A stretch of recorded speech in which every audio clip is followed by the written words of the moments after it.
What's up, Guardians? Profane here. Thanks for checking out the video. The Starfire protocol is back. After getting its fangs shaved down a few seasons ago, this exotic had been on a hiatus, but in Season of the Witch, we have a new seasonal artifact and a new exotic fusion rifle that has revitalized this legendary exotic and brought it back from the depths of purgatory. Starfire Protocol provides an additional fusion grenade, a passive 20% bonus regeneration of your fusion grenades, and when you defeat an enemy with a grenade, you'll instantly receive full class ability energy. When standing in a well of radiance or an empowering rift, you will receive 2.5% grenade energy as you hit targets with any weapon. To reduce its potency, Bungie added in a 0.4 second cooldown in between this regeneration. As you stand in an empowering rift or a well of radiance, each weapon final blow will create 20% grenade energy. The inclusion of the regeneration cooldown and the reduction of overall energy gained is what stopped this exotic from being the meta build for Warlock DPS. And while you shouldn't expect this exotic to continue to perform in the same fashion as it once did, you can expect to see a much more balanced playstyle out of the Starfire protocol. And that's thanks to the synergy that we have with this season's artifact and the Tessellation exotic fusion rifle. Warlocks will be able to enjoy a new style of gameplay out of the Starfire that will serve more as a well-balanced add-clear/solo build, facilitating rapid energy regeneration of all of your abilities, allowing you to continuously chain grenades, melees, and empowering rifts as you clear through waves of enemies at any level of combat. One of the leading contributors to the re-emergence of the Starfire has been the introduction of the Tessellation exotic fusion rifle.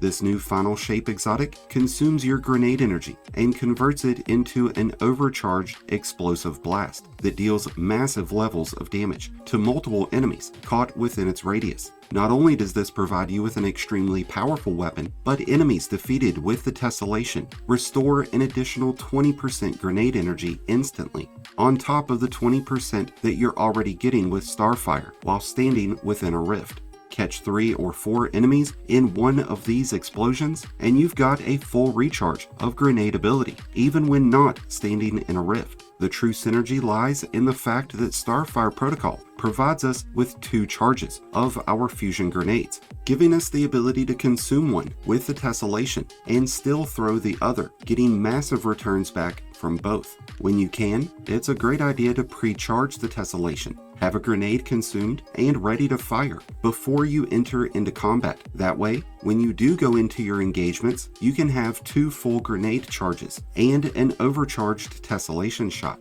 Even after swapping weapons, the Tessellation will still hold the overcharged round, which could be immensely beneficial when adding this into a DPS rotation. The new seasonal artifact, the Acolyte Staff, includes a few standout mods that will help restore our ability energies and give us more firepower. Elemental orbs are a thing now, and by using the Solar Elemental Orbs mod, we will be able to generate a solar orb that can be used just like a tangle. These will be generated when defeating enemies with a solar weapon, but there is a 15-second cooldown in between their generation.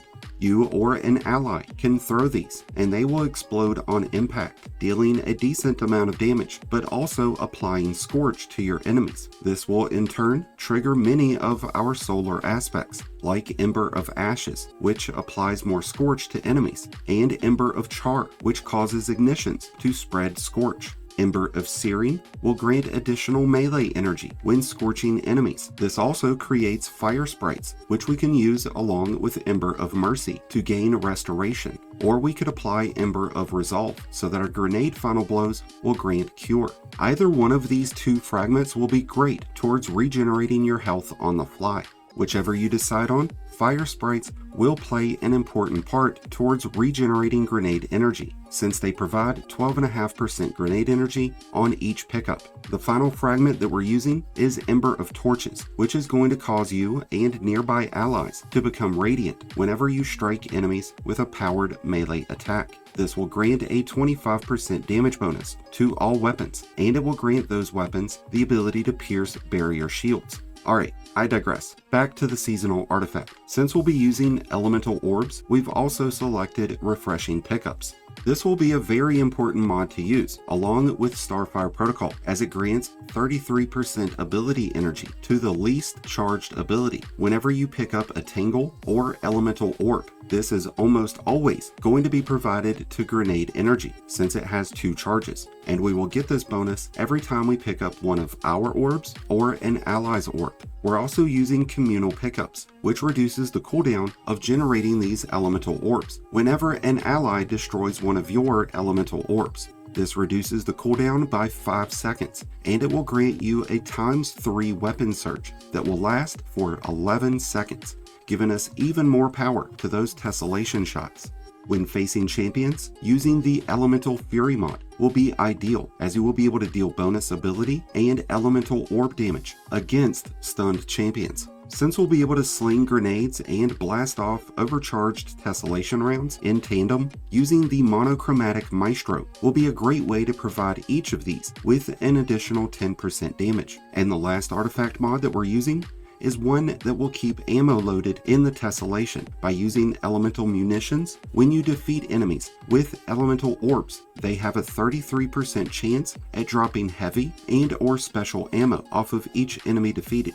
Between the Tessellation and our seasonal artifact, we'll be able to generate a ton of grenade and other ability energy and give ourselves a ton of bonus damage. With the use of some select armor mods, we can enhance this even more. Our main focus on armor stats is going to be resilience, recovery, and discipline. We want to be able to stay alive, and we want to be able to have the best recharge rates on our Rift and our grenade. Everything else will fall in line, but these 3 should be priority at getting to 100. Beyond that, we are using mods that are going to help generate our super and grenade energy faster.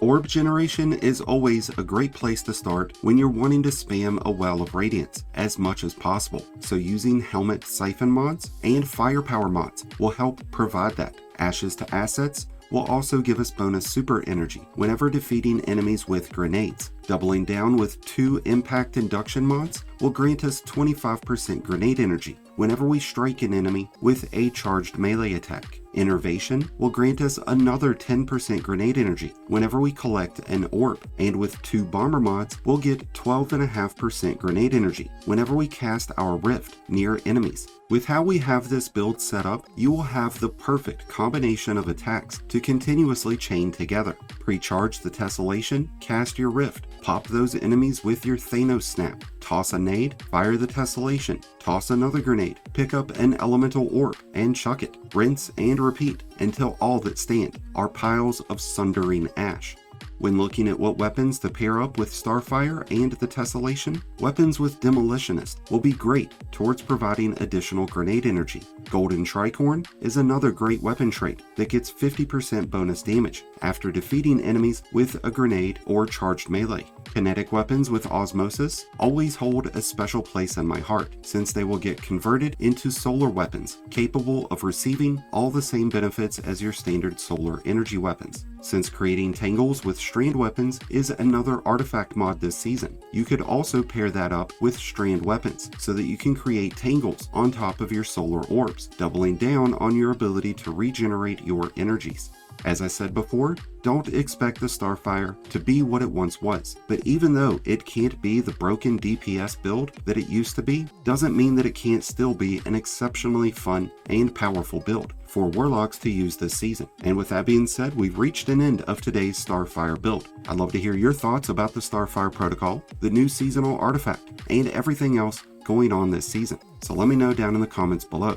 I will leave a Destiny item manager link in the description so you can easily replicate this build for yourself. Thank you as always for checking out the video. If you enjoyed and found it helpful, then be sure to hit that like button below, along with the subscribe button if you're new.